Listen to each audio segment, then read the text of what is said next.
আল্লাহর নবী বলছেন, মানুষ যখন সালাত আদায় করতে শুরু করবে, যখন নামাজে দাঁড়াবে, আল্লাহু আকবার, ভালো করে শুনবেন হাদিসটা, যখন মানুষ নামাজ পড়তে দাঁড়াবে, বলছে আমার বয়স যদি 40 বছর হয়, আমার এই 40 বছর 10 বছর মাইনাস দেন, তাহলে 30 বছর, এই 30 বছরে যত গুনাহ করেছি সমস্ত গুনাহগুলো আমার মাথার উপরে এরকম ঝুলন্ত অবস্থায় থাকবে।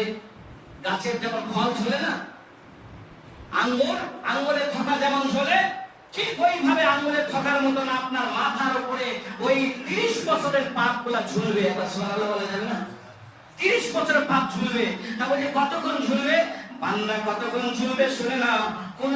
কুল্লামা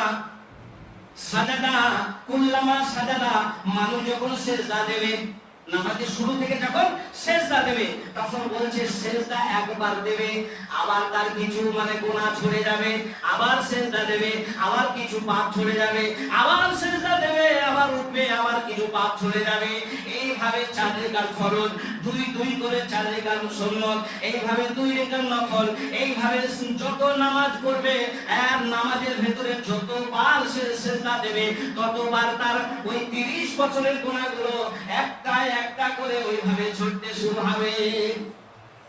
সে যখন নামাজ থেকে ফারেক হয়ে যাবে, নামাজ থেকে যখন জায়গা চেঞ্জ করবে, কোন জিরো ফিল আরজে যখন জমিনের রুজির জন্য ছুটে যাবে, আল্লাহর নবী বলছেন ওই নামাজের পাটি থেকে, নামাজের মুসাল্লা থেকে ওঠার আগে আগে সমস্ত গাছের পাতা যেমন মৌসুমী ফুলে ঝরে যায়, গাছটা যেমন ফাঁকা হয়ে যায়, ওইভাবে পাতার মতো বান্দা তোমার 30 বছরের গুনাহগুলোকে আল্লাহ ঝরিয়ে দেবে। নামাজীদের জন্য একটা সুখবর।